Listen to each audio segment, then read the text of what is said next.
Good evening and welcome to another episode of Law and Order, a program where we discuss various laws, various acts and various laws that govern our country. But today, with the current economic crisis, with a lot of price hikes and various things happening, the consumer has become a victim of many, many things.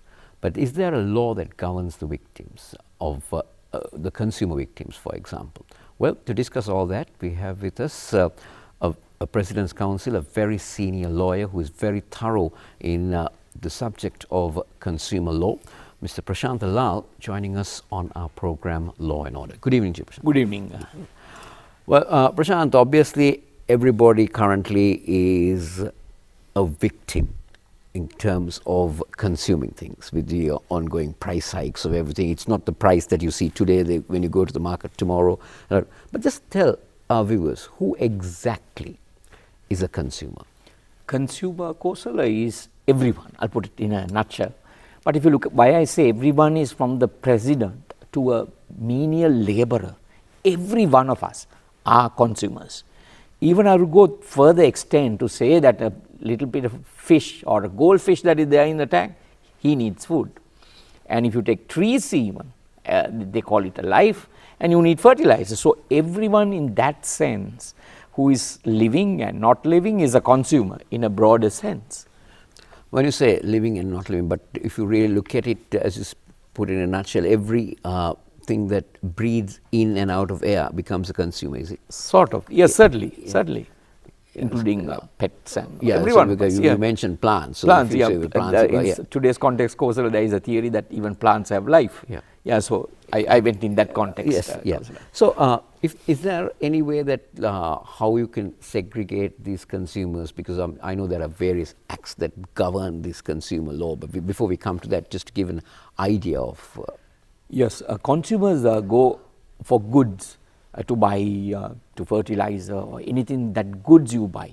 Then they go to a professional to get service. They go to a petrol shed also getting a good, that is fuel, and particularly service. So it is goods and services is the basic thing.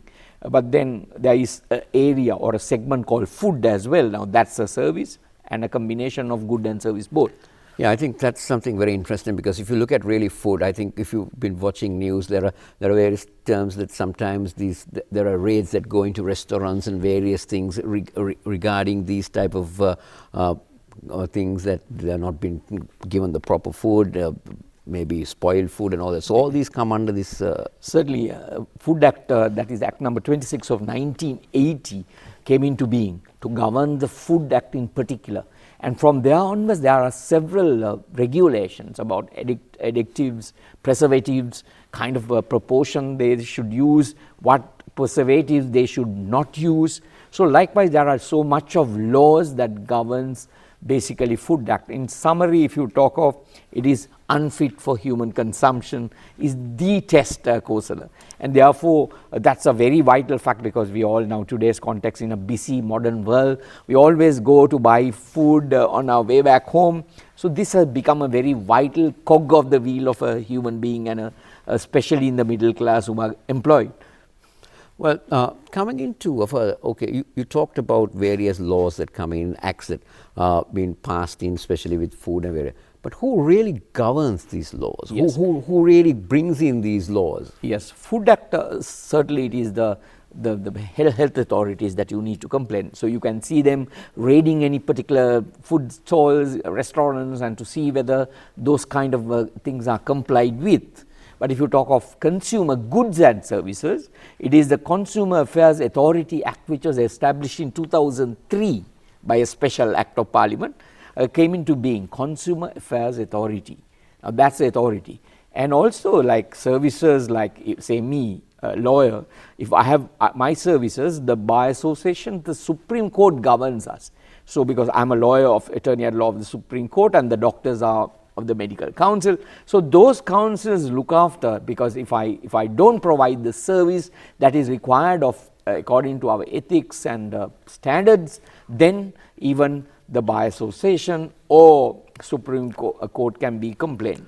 Going on make your a topic, complaint. Prashant, the interesting thing that I would like to now you talked about services. So, according to what you said, doctors, lawyers, engineers, people who provide various type of services. How does this apply? For example, if you're an employee, if you're a government servant, Yes. and you are in the segment of, like, say, you work as a laborer, then Yes. is there anything that governs you as well? Not exactly. I refer to a professional body, professional body. because So- there is something called Organization for Professional Association, where Yeah. they recognize on certain criteria like having an exam, certain kind of experience. So those are the profession that is governed. So there are certain professional bodies. Now that's a mandatory thing for to be recognized as a profession Kosala. And therefore in that kind of a context, it is they who govern the conduct of me. Now say the Bar Association of Sri Lanka and especially Supreme Court of Sri Lanka governs my conduct. Doctors, architects, accountants, there is chartered accountancy for association. So they govern, they look after to keep the standards of that. Not exactly the laborers per se. Right. So basically, it has to be a professional body from what you want. Exactly, professional service that we look at too. Right. So how does the Goods Act come into play? Yes. Now, goods is governed by the Consumer Affairs Authority Act. There were earlier 3 acts basically that was amalgamated, and they put all consumer affairs related issue into one particular act by Act number 9 of 2003. So anything to be done according for the goods, again I repeat, even services, Yeah. you can go to both places. Yeah. That is, even say lawyer, you can go to the Consumer Affairs, but generally the Consumer Affairs Authority will transfer, because I was a founder member of the Consumer Affairs Authority in 2003. There we took a decision that because professional bodies are more competent to handle them with their expertise, knowledge, and therefore they should be referred to the professional body. But then other than that, even goods and services, it is the Consumer Affairs Authority that you must go to. So the Consumer Authority, like who runs it? It's an authority appointed by the minister. There are a certain number of ministers. You can look at the act. Yeah. Right? It's a government authority that is appointed, and there is a director general who is like a CEO of a company who directs the operation. There is a council and there is authority, and that structure works out in a very systematic and systematic way, appropriate way to govern the entire scope of the Consumer Affairs Authority. At the ground level, there are Consumer Affairs Authority officers who does trade, who goes and catch people on Consumer Affairs Authority. So that's a operational structure, whereas the top is in Colombo, and that is the Consumer Affairs Authority. Okay, let's come to what are the how can a person violate these laws? For example, is it are there any various methods that they need to? Certainly, this governs every aspect, I would put it, of governance as to the goods. That is even going up to the advertising, misleading, deception of a good, and about the pricing, about the standards. All that is stipulated. We can go into detail later if you like to.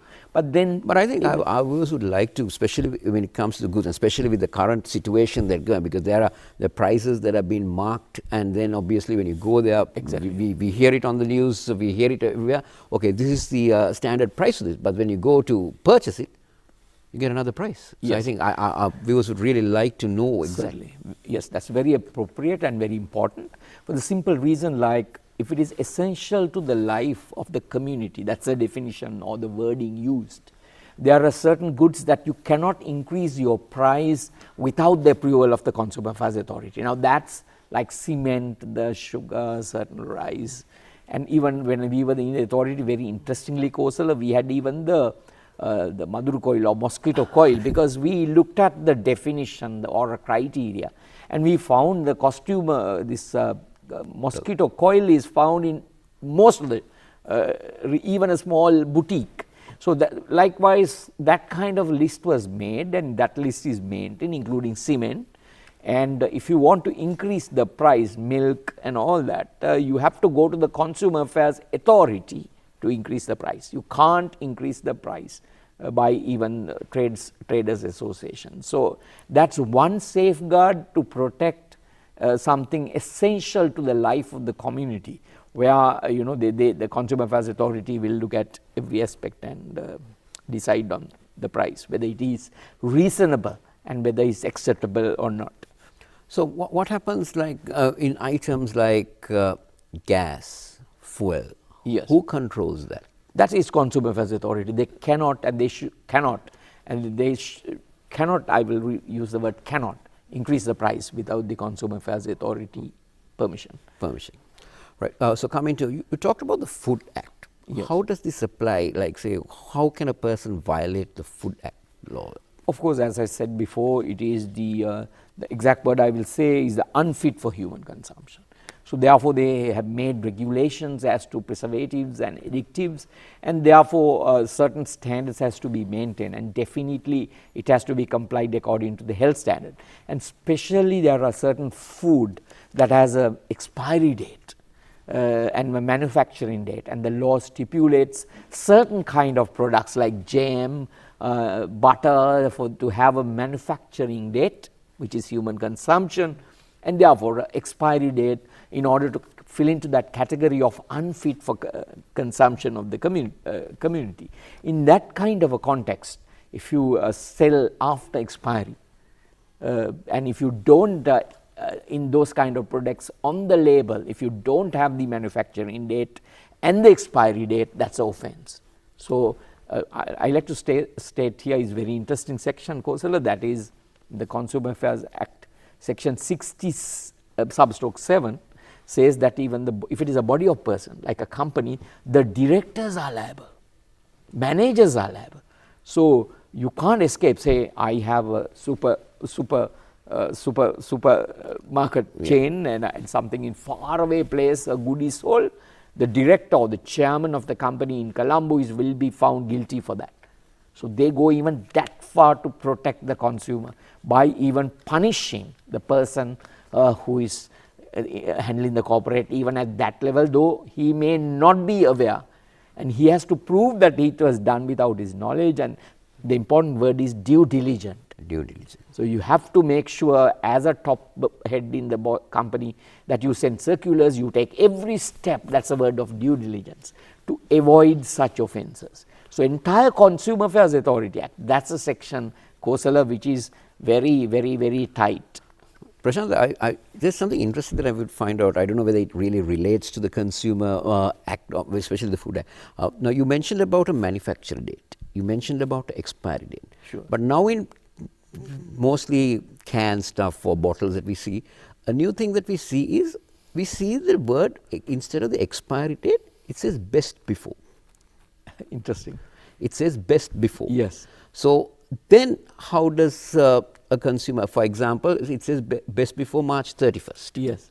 So, and it's still on the racks of a supermarket even after the 31st of March. It's a very interesting question that you are raising. It's about this unfit for Yeah. consumption of they're trying to play safe. Yes. Right, but then that's a word they are using, but then you must have an expiry date. That's what the section very clearly says. You can't say best before. So any food you can say, okay, there is an expiry date and there is another date for best before. I mean, to get the best quality of the food, best before. So it's a very arguable point, but exactly the law stipulates that you must have an expiry date on the product. So somebody seeing that can take action against that person also. Certainly. It's a very interesting point that I never thought of. You are raising, Coach. Yeah. Because I think that's something we see. Yes, I have seen that too, but I never realized that. Yes. All right. So coming into things other than, so what are the other things that, especially looking at the trader's point, that he or she can violate for somebody to get into the consumer? Certainly now, these days, there is an issue of hoarding, because they expect a price hike, they keep the goods which is for the sale. So if you hoarding things, that means you keep the stocks and you don't sell it, it's an offense under very clearly section 17 of the Consumer Affairs Authority Act, and therefore it's an offense. So that is to protect consumer again. You can't hoard things and wait without refusal. And there is another section, refusal to sell. You have goods and you refuse to sell, and that is also an offense. So those are very important even in today's context, where we find that hoarding takes place, expecting a price hike so that they hold things that can't be done. And if you do that, traders can be found guilty of offense. Like that, every corporate, even the top chairman, directors can be found guilty. Yes, I think something that we see, because we hear, okay, let's say, okay, by midnight today the prices are going up, they suddenly close shop. Exactly. And make sure that, but then how can this be done to marked price items? Yes. Now, for example, you take a bottle of jam, it has a marked price, because you have to have a marked price. Yes. Right? So the price goes up, and still the person who is selling decides to sell it at the new price. Is this? You ask a very interesting question, because there is a very clear section which only says that if you remove a label, right, when you put a label, you can't remove. Yeah. So like what you said, you increase the price, whether you can remove that label and put another one is an interesting issue. But then from a Consumer Affairs Authority point of view and the traders point of view, they have to buy now those are the products that he had bought at an earlier price. So it's unfair advantage that he is taking by selling at a high price. So this is a gray area that is there, because say from tonight the law says that the price is increased, it would be found absurd to sell it at a lesser price too. So the law is little bit gray there, a vacuum is there. So I believe if the price is high in the modern context, or to allow the real business to do is about luck and things, I think you should allow that to be sold at the because price. Also Prashant, it also comes into act when you say if the prices go down from the normal current price that is in, exactly, then it goes vice versa, isn't it? Exactly. So actually the law, Kausalya, is there to make competition. This Consumer Affairs Authority Act meant is to have a very competition among the people, because there is a very clear section that you can't even have an anti-competitive trade. Just to give example, say I have a monopoly, I have a big company which produces a product like milk, say, and there is a small entrepreneur who has just started to sell milk. Now I want to wipe him out. So what I do is I lower the price, right, so that poor person who just started, the entrepreneur, he get wiped out in the business naturally, because I can afford being the top person to lower the price and keep the competition going for some time, so that my competition get wiped out. So our law allows that very clearly. If that is called anti-competitive trade, right, you can't bring down the prices like that. So that is very interesting, but I just gave you that point before answering your one is, because the law is there to keep the competition alive. So when they come to a lesser price, and if they want to sell it at the older price, but customer is then, I think, is prejudiced or is affected, violated. So of course the other issue is that there are other competitors who can sell it at a lesser price, and therefore the competition takes over. So as I said before, you can hide behind the fact that I did not remove the label, because law says I can't remove the label under section 10, and therefore do that. So it's a very interesting area which you can fumble. Law is there to find loopholes, and so it's vice versa. It can go anywhere, both ways. And another thing that is there a act where you can say, for example, there is a certain, for example, if you take milk, a fresh milk, which has a certain brand name, which is a very popular brand name. Sure. Right? And if somebody starts a new business producing fresh milk itself, but just changes maybe one or two words of the brand name, maybe a letter of the brand name, which misleads the consumer, thinking that it's the branded one, he buys it. Is there any law Certainly, against? there are two laws into this. You hit the head, because there is this law called Intellectual Property Act that is about a brand. Now you say I am Prasanta, they use Rasanta, my name, right, and people think, oh, it's me, right. I'm just giving example. Yes, because we cannot use brand names. That's what I exactly. I was very careful not using a brand name here, otherwise I would have had plenty of examples to illustrate this point. So that kind of a scenario, if he is misleading and deceiving the client, there is, again I will say the exact section, and that is basically section 30 and section 30, that which says if you are misleading and you are deceiving the customer, then yes. But very interestingly, I will not use exactly, but say cola is a generic name. So, you can add on in the front any other names. I won't use other names, but cola is a generic name.